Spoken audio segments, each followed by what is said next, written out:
Hello everyone, welcome and welcome back to my channel. तो चलिए शुरू करते हैं एक नया फैन फिक्शन। इस फैन फिक्शन का नाम है वुड दैट आई। ऑथर का नाम है वेवर्ड विंग। ये फैन फिक्शन यूट्यूब में है एंड लिंक डिस्क्रिप्शन में है। इस स्टोरी में लंजा बॉटम है एंड विंग टॉप, एंड ये एक हिस्टोरिकल स्टोरी है। ये स्टोरी उस टाइम से शुरू होता है जहाँ पर वेन क्लैन ने गुस्सू पे अटैक किया था एंड गुस्सू को पूरा जला दिया था। बट इस बार इस स्टोरी में गुस्सू को जलाने के बाद वेन क्लैन ने लंजा को वेन क्लैन में लेकर आया था एंड उसे बंदी बनाकर रखा था एज अ वॉर प्राइज। बहुत टाइम हो गया है लंजा वेन क्लैन में बंदी है। उसे एक कमरे में बंद किया गया था। उसके हाथ पैर चेन से बंधे हुए थे। उससे उसका वेपन एंड हेयर रिबन भी छीन लिया गया है। लंजा पूरा दिन इसी रूम पे रहता है। आज भी वो अपने रूम पे बैठा हुआ था बेड के ऊपर। उसके हाथ पैर बंधे हुए थे चेन से। वो अपने सामने वाले वॉल को देख रहा था एंड अपने लक के बारे में सोच रहा था। उसे भूख भी लगी थी बट उसने शाई किया एंड उसने अपनी भूख को इग्नोर किया। उसे पता है जब तक सबका खाना नहीं हो जाता तब तक लंजा को कोई खाना नहीं देगा, या फिर शायद रोज की तरह उसे वेन रोहन के पैर के पास खींच के लेके जाया जाएगा, और या फिर और भी वर्स्ट, शायद उसे खाना देना ही भूल जाएगा और उसे ऐसे भूखा ही रहना पड़ेगा। लंजा सोच रहा था पहले उसका लाइफ ऐसा नहीं था। वो बहुत ही वेल रेस्पेक्टेड कल्टीवेटर था, उसके जनरेशन का best cultivator. And then when clan ने उसके घर के ऊपर अटैक किया, सब कुछ खत्म कर दिया एंड वो लोग लंजा को एज अ वॉर प्राइज इस सेक्ट में लेकर आए। एंड तब से लंजा को यहाँ का कपड़ा पहनना पड़ता है जो कि बहुत ही एक्सपोज्ड कपड़ा है। सबके एंटरटेनमेंट के लिए उसे ज्वेलरी पहनना पड़ता है। एंड यहाँ के सोल्जर्स चाहे कहीं भी लंजा को ह्यूमिलेट करते हैं। पहले लंजा एक ऐसा इंसान था जिसे कोई भी टच नहीं कर पाता था। लोग टच करने से डरते थे। बट अब यहाँ पर कोई भी लंजा को टच कर पाता है, क्योंकि अब लंजा अपने बॉडी का मालिक नहीं रहा। शुरू में लंजा बहुत ही अपने आप को प्रोटेक्ट करने की कोशिश करता था। वो बहुत फाइट करता था पर उसके हाथ पैर बंधे होते थे, तो उसके फाइट की वजह से उसे और भी मार पड़ती थी। उसे बहुत ही बुरी तरीके से मारा जाता था। उसके पूरे बॉडी में इंजरीज की निशानी है सिवाय उसके फेस के। वेन रोहन ने साफ मना कर दिया था कि कोई भी उसके फेस को अटैक नहीं कर सकता, क्योंकि लंजा बहुत ही ब्यूटीफुल था एंड वेन रोहन उसकी ब्यूटी को ख़त्म नहीं करना चाहते थे, वो भी खुद की वजह से। इसका मतलब ये नहीं कि वेन रोहन लंजा के ऊपर तरस खाता था। वेन रोहन ऐसा इसलिए करता था क्योंकि उसके खुद के एक अलग ही इंटेंशन था लंजा को लेकर। लंजा अब सबके लिए एक एंटरटेनमेंट था। कोई भी कुछ भी उसके साथ कर सकता है, बट हाँ, कोई भी उसके साथ फिजिकल नहीं हो सकता। वेन रोहन ने साफ मना कर दिया था कि कोई भी लंजा को फिजिकली टच नहीं करेगा, मेरा मतलब इंटीमेट टच। तो बेसिकली लंजा अभी तक वर्जिन था, क्योंकि जैसा कि मैंने कहा कि वेन रोहन को लंजा को लेकर एक अलग ही इंटेंशन था। इतने टाइम में लंजा का पूरा बॉडी जैसे टूट ही चुका था। उसका पूरा बॉडी वीक हो चुका था। अब लंजा को नम एंड लाइफलेस फील होता था। लंजा ने ठान लिया था कि वो गिव अप नहीं करेगा। एक दिन कोई ना कोई यहाँ पर आएगा उसे बचाने के लिए। वो होपफुल था, बट अब बहुत टाइम हो चुका है। अब लंजा का होप जा रहा था। अब लंजा के अंदर कोई भी एक्सपेक्टेशन नहीं था, क्योंकि उसे पता था कि कोई भी उसे रेस्क्यू करने के लिए नहीं आएगा। लंजा सोच रहा था काश ये वेंस उसे गुस्सू में ही मार देता, एटलीस्ट लंजा को डिग्निटी नहीं खोना पड़ता। अब लंजा के अंदर कोई भी डिग्निटी नहीं है, क्योंकि लंजा अभी वेंस का एक प्रिजनर है। ये वेंस उसे कहीं भी टच करते हैं, उसे कोई भी नाम से बुलाते हैं, उसके ऊपर हंसते हैं, जैसे कि वो लोग भूल ही चुके हैं कि अगर लंजा स्ट्रांग होता पहले की तरह एंड उसके हाथ पैर से बंधे नहीं होते तो लंजा सबको यहाँ पर ही मार देता। लंजा के लिए उनके लिए काफ़ी है। यही सोचते हुए लंजा को बहुत ही अंदर गुस्सा आ रहा था, बुरा लग रहा था। तो वो मेडिटेट करने की कोशिश करने लगा, बट उससे मेडिटेशन हो नहीं रहा था, क्योंकि आंखें बंद करते ही उसे जला हुआ गुस्सू दिख रहा था। वो सोच रहा था वो जिंदा ही क्यों है, उसके पास जिंदा रहने की क्या रीज़न है, वो क्या करेगा जिंदा रहकर। वो यही सोच रहा था तब उसके दरवाजे के बाहर कुछ आवाज़ें हो रहे थे जो उसके लिए न्यू नहीं है। क्योंकि वो जानता है कि यहाँ पर कुछ ना कुछ होता ही रहता है, वो भी हर दिन। या तो बाहर गर्ल्स हंसते हैं, जोक करते हैं, या फिर कभी भी वेन रोहान उन लोगों को डिसिप्लिन करता है। चाहे जो भी हो, बाहर कोई ना कोई आवाज़ होता ही रहता है। तो लंजे के लिए ये नया नहीं था, तो उसने उसे इग्नोर किया। बट कुछ टाइम बाद बाहर से चिल्लाने की आवाज़ आ रही थी, तलवारों की आवाज़ आ रही थी, देन एक फ्लूट की आवाज़ आ रहा था। ये देख के लंजा पॉज्ड हो गया। वो सोच रहा था, यहाँ पर बांसुरी कौन बजाएगा? क्या यहाँ पर कोई आया है वेंस को अटैक करने के लिए? क्या लंजा फ्री हो जाएगा? क्या लंजा को मुक्ति मिल जाएगी? वो यही सोच रहा था तब उसके दरवाजे के बाहर और भी जोर से आवाज़ होने लगा। इससे लंजा और भी ज़्यादा चौंकाना हो गया। वो धीरे धीरे उठकर खड़ा हुआ। उसके लेग्स इंज्योर्ड थे, बट स्टिल वो उठकर खड़ा हुआ। वो आसपास कुछ ढूंढने लगा ताकि उसे कुछ मिल जाए जिससे वो अपने आप को प्रोटेक्ट कर सके। उसे कुछ भी नहीं मिला सिवाय अपने हेयर पिन के। उसने हेयर पिन को ही अपने हाथों में पकड़ लिया एंड छुपा लिया। उसे पता है कि हेयर पिन से कोई भी नहीं मरेगा, बट एटलीस्ट लंजे उसे इंज्योर तो कर सकता है। तभी दरवाजे पे जोर जोर से आवाज़ होने लगा। लंजे बिल्कुल रेडी हो गया फाइट करने के लिए, हालांकि उसके हाथ पैर बंधे थे। सडनली वो दरवाज़ा ओपन हो गया एंड लंजा बिल्कुल रेडी था फाइट करने के लिए। बट वो पॉज्ड हो गया क्योंकि दरवाजे से 2 कल्टिवेटर्स अंदर आए, वो भी वाइट कपड़ों में, गूसू के कपड़ों में। उन दोनों ने लंजे को देखा और कहा, हैंग वांग जून। उन दोनों को बिलीव नहीं हो रहा था, जैसे कि उन लोगों को ये बिलीव ही नहीं हो रहा था कि लंजा भी जिंदा है। उन दोनों को देखकर लंजा को बहुत रिलीफ फील हुआ। उसे इतना रिलीफ फील हुआ कि वो जमीन पे गिर गया। उसके हाथों से हेयर पिन भी नीचे गिर गया। फाइनली उसे रेस्क्यू करने के लिए कोई तो आया। फाइनली वो इस रूम के बाहर जा पाएगा। फाइनली उसका नाइटमेयर खत्म हुआ। फाइनली उसे मुक्ति मिल गई। लंजा यही सोच रहा था एंड अंदर ही अंदर थोड़ा सा हैप्पी फील कर रहा था, होपफुल फील कर रहा था। बट लंजा गलत था। उसका लाइफ और भी बुरा हो गया। वो गुस्सू में तो आ गया, बट गुस्सू में उसका लाइफ पहले की तरह नहीं रहा। हर दिन एल्डर्स फाइट करते थे कि वो लोग लंजा को लेकर क्या करेंगे। उनके सेट के एल्डर्स सोचते हैं कि लंजा इतने टाइम से वेंस के साथ था, तो शायद लंजा का लॉयल्टी जा चुका है। शायद लंजा अभी वेंस की तरफ है। शायद लंजा एक दिन ना एक दिन उन लोगों को बिट्रे करेगा। लंजा ऐसा सुनता था, पर वो कुछ भी नहीं कहता था।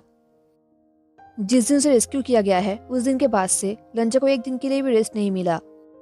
कभी उसके पास लैंड डॉक्टर आते थे उसे चेक करने के लिए, कभी ये आता था तो कभी वो। फाइनली एक दिन वो अपने भाई से मिला एंड जैसे जेबुचू ने लंजा को देखा, वो रो पड़े, वो टूट गए। उन्होंने लंजा को टाइटली हग कर लिया, जैसे कि वो दोनों ये भी बच्चे हैं। अपने भाई को देखकर लंजा को भी अच्छा लगा था, बट उनका ये हैप्पीनेस ज़्यादा टाइम तक नहीं रुका, क्योंकि लंजा को सेपरेट क्वार्टर में शिफ्ट किया गया, अपने भाई से बहुत दूर। एंड लंजा के क्वार्टर के बाहर गार्ड रहता था। लंजा अपने रूम पे बंदी बनकर रहता था। उससे कोई भी नहीं मिल सकता था, इनफैक्ट उसके भाई भी नहीं। बट फिर भी एक दिन उसके भाई उसके रूम पे आए थे, क्योंकि उसके पीछे भी एक रीज़न था। लंजा को मेन हॉल पे लाया गया, जहाँ पर सारे क्लैंस लंजा को लेकर डिस्कशन कर रहे थे, डिसीजन ले रहे थे। एंड जेबोचुन लंजा को लेकर फाइट कर रहे थे। वो लंजा के लिए फाइट कर रहे थे, बट कोई भी जेबोचुन की बात नहीं सुन रहे थे, क्योंकि जेबोचुन क्लैन लीडर तो है, बट जेबोचुन चीफ कल्टिवेटर नहीं है।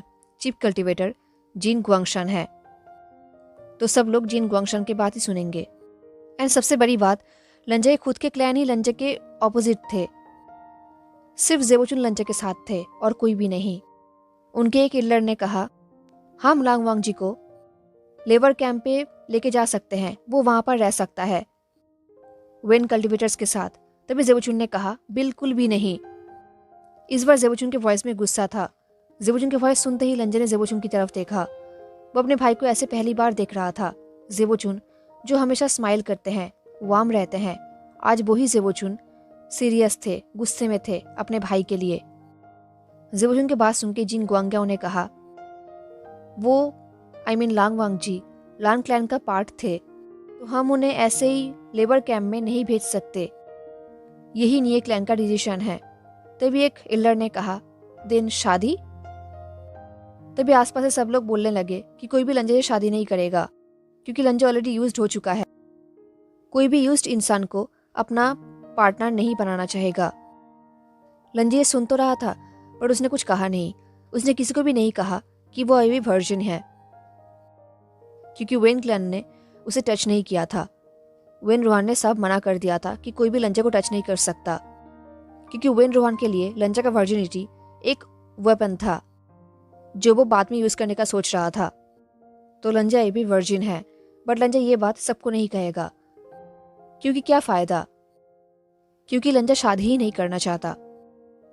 तभी जिन गुआंगशन ने कहा, वो ऑलरेडी वर्ल्ड प्राइज है राइट, क्यों ना हम इसी चीज को बरकरार रखें। इससे जो भी उसे क्लेम करेगा वही उससे शादी करेगा। सब लोग इस बात को मानने लगे, बट लंजा शॉक्ड हो गया, वो फ्यूरियस हो गया। वो जिन गुआंगशन को देखने लगा, जो कि न्यू चीफ कल्टीवेटर था। लंजा को बिलीव नहीं हो रहा था। लंजा ने जिन गुआंगशन की आंखों में लस्ट देखा। इससे लंजा के पूरे बॉडी में गूज़बम्स आ गए, क्योंकि वो इस लुक को जानता है। उसने इस लुक को वेन रोहान की आंखों में भी देखा था। लंजा को ये सब कुछ डेजावू की तरह लग रहा था, जैसे कि उसका नाइटमेयर अभी तक खत्म नहीं हुआ है। उसे लग रहा था कि उसे एक जेल से दूसरे जेल में लाया गया है, उसे मुक्ति नहीं मिला है। वो ही स्टूपिड था कि वो फ्रीडम का सपना देख रहा था। वो भूल चुका था कि अभी न्यू चीफ कल्टीवेटर जिन गुआंगशन है, जिसके पास सारा कंट्रोल्स है। तभी ज़ेबुचुन ने कहा, ये सब रिडिक्यूलस है। मेरा भाई लान क्लैन का पार्ट है, हमेशा रहेगा।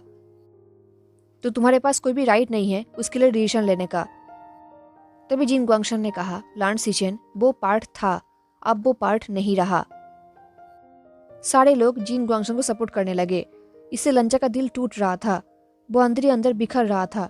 उसका मन कर रहा था कि वो यहाँ से भाग जाए, क्योंकि वो अब ये सब नहीं सुन सकता।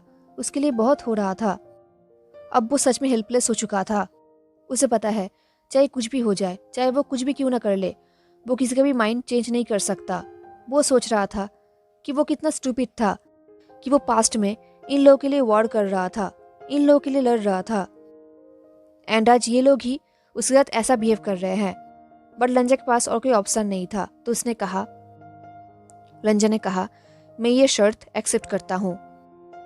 ये सुन के पूरा रूम साइलेंस हो गया। लंजा ने कहा, बट मेरा एक कंडीशन है। जिन गुआंगशन ने कहा, बोलो। लंजा ने कहा, जो भी मुझे क्लेम करना चाहता है उसे पहले मेरे साथ फाइट करना होगा, डुअल करना होगा, एंड मुझे हराना होगा, तभी वो मुझे क्लेम कर सकता है। इससे सब लोग मान गए, एंड ऐसा ही हुआ। पोस्ट वॉर सेलिब्रेशन के लास्ट डे में लंजा के लिए कंपटीशन रखा गया। उस दिन लंजा को बहुत ही अच्छे सिल्क कपड़े पहनाया गया, जिसमें प्योर जेड भी था, क्योंकि जिन गुआंगशन चाहता था कि लंजा बहुत ही प्रेजेंटेबल दिखे कंपटीशन में। फील्ड में जाने से पहले ज़ेबुचुन लंजा के पास आए उसके बिचन को लेकर, एंड उन्होंने बिचन को लंजा को दिया। अपने बिचन को फिर से पकड़कर लंजा को बहुत अच्छा फील हो रहा था। बहुत टाइम बाद वो अपने बिचन को पकड़ रहा था। ज़ेबुचुन ने कहा, हम फाइनली बिचन को ढूंढ पाए थे। ये बोल के ज़ेबुचुन ने स्माइल किया, क्योंकि उन्हें पता है कि उसके भाई के लिए ये बिचन कितना इंपॉर्टेंट है। ज़ेबुचुन ने कहा, मैं तुम्हारे बाकी चीज़ों को भी ढूंढना चाहता था, बट मुझे वो नहीं मिला, स्पेशली तुम्हारा हेडबैंड। ये सुनकर रंजन ने ज़ेबुचुन की तरफ देखा, एंड वो सोचने लगा कि अब ये मैटर नहीं करता। बहुत टाइम हो गया है उसने अपना हेडबैंड नहीं पहना है। उसे अभी भी याद है कि जिस दिन वेन रोहान ने उसे बंदी बनाया था, उसने उसी दिन उससे हेडबैंड छीन लिया था। लंजन ने बहुत ही फाइट बैक किया था, बहुत कोशिश किया था उसे बचाने का, बट ऐसा नहीं हुआ था। तो अब लंजन को आदत हो चुका था हेडबैंड ना पहनने का, तो उसने कहा, मेरे पास हेडबैंड रहे या फिर ना रहे, मैं हमेशा लान ही रहूँगा। ये सुन के ज़ेबुचुन की आंखों में आंसू आ गया। उन्होंने स्माइल करते हुए कहा, ऑफ कोर्स मेरा भाई, अच्छे से फाइट करना, हाँ, किसी को भी इजीली जीतने मत देना, ठीक है? लंजा ने कहा, जी। अब लंजा को फील्ड में लाया गया। वो सेंटर में आकर खड़ा हो गया। फील्ड में जाने से पहले ज़ेबुचुन ने लंजा को कहा था कि बहुत लोग हैं जो उससे फाइट करना चाहता है, उसे क्लेम करने के लिए, एंड उन लोगों का अलग ही इंटेंशन है लंजा को लेकर। कोई लंजा से उसकी खूबसूरती के लिए शादी करना चाहता है, कोई लंजा को अपना पंचिंग बैग बनाना चाहता है ताकि वो अपना स्ट्रेस लंजा के ऊपर से निकल सके। एंड कुछ इंसान के तो मन में लंजा को लेकर और भी बुरे थॉट्स हैं, बट लंजा को इससे फर्क नहीं पड़ता, क्योंकि वो ये प्लान कामयाब होने नहीं देगा। चाहे कुछ भी हो जाए, वो इन लोगों को जीतने नहीं देगा। लंजा फील्ड में खड़े होकर यही सब सोच रहा था, एंड जिन गुआंगशान स्पीच दे रहा था। लंजा सोच रहा था, क्या इसका मुंह में दर्द नहीं होता? ये कितना बोलता है? एक ऐसा इंसान चीफ कल्टीवेटर कैसे हो सकता है? फाइनली बहुत टाइम बाद स्पीच खत्म हुआ। अब कंपटीशन स्टार्ट होने वाला था। एक इंसान लंजा के सामने आया एंड लंजा ने उसे कुछ ही सेकंड में हरा दिया।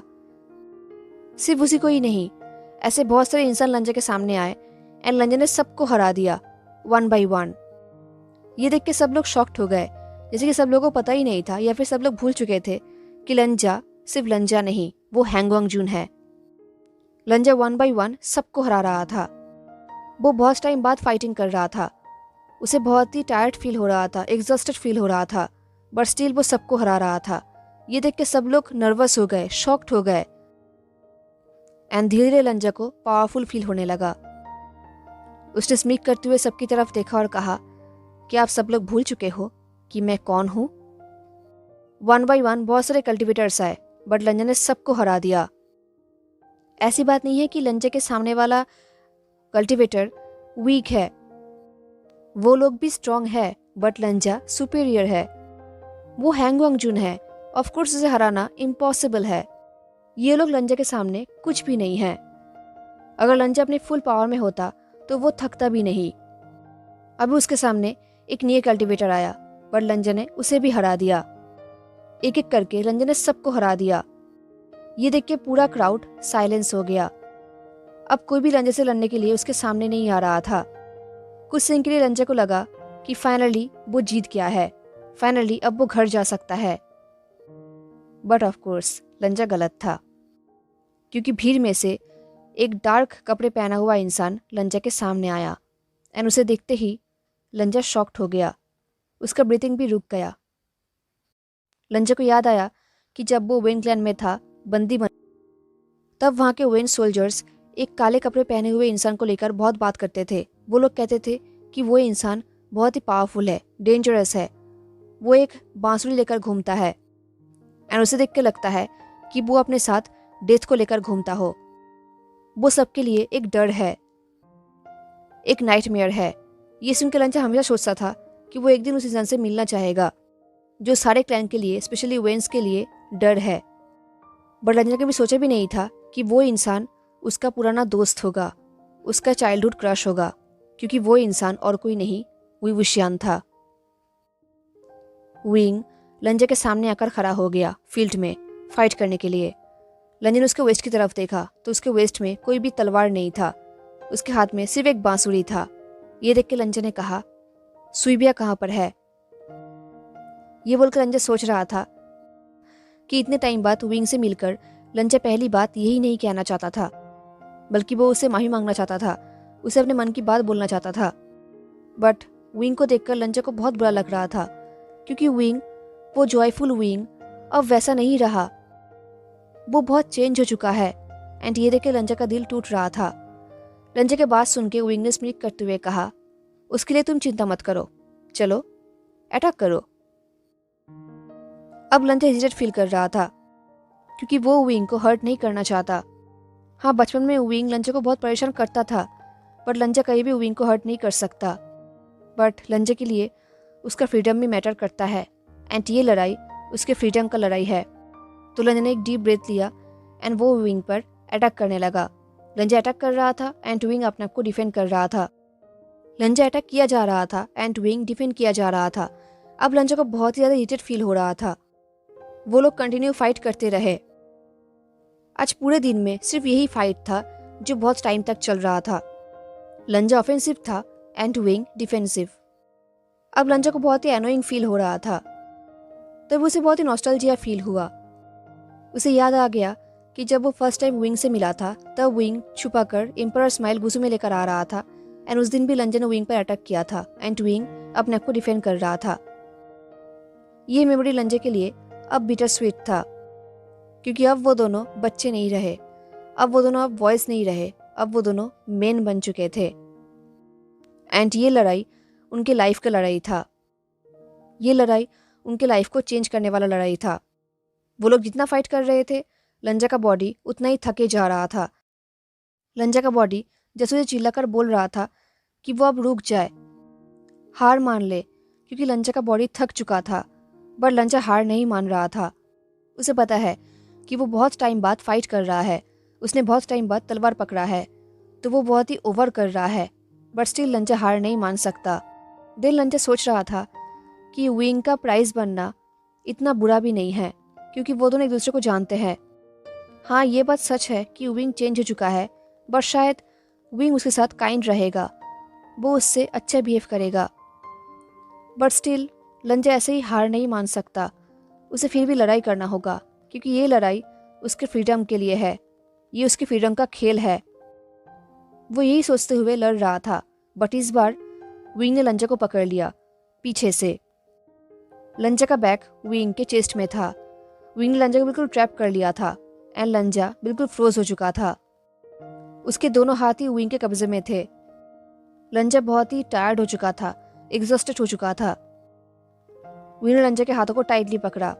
उसने लंजा के ईयर्स में विस्पर करते हुए कहा, अब हार मान लो। ये सुनकर लंजा के पूरे बॉडी में गुज़म्स आ गए एंड उसके हाथ से तलवार नीचे गिर गई एंड फाइनली विंग ने लंजा को जीत लिया। हेलो एवरीवन, तो कैसा लगा आपको आज का फर्स्ट पार्ट ज़रूर बताना। मिलते हैं नेक्स्ट पार्ट में, तब तक के लिए tata, take care, stay safe, bye.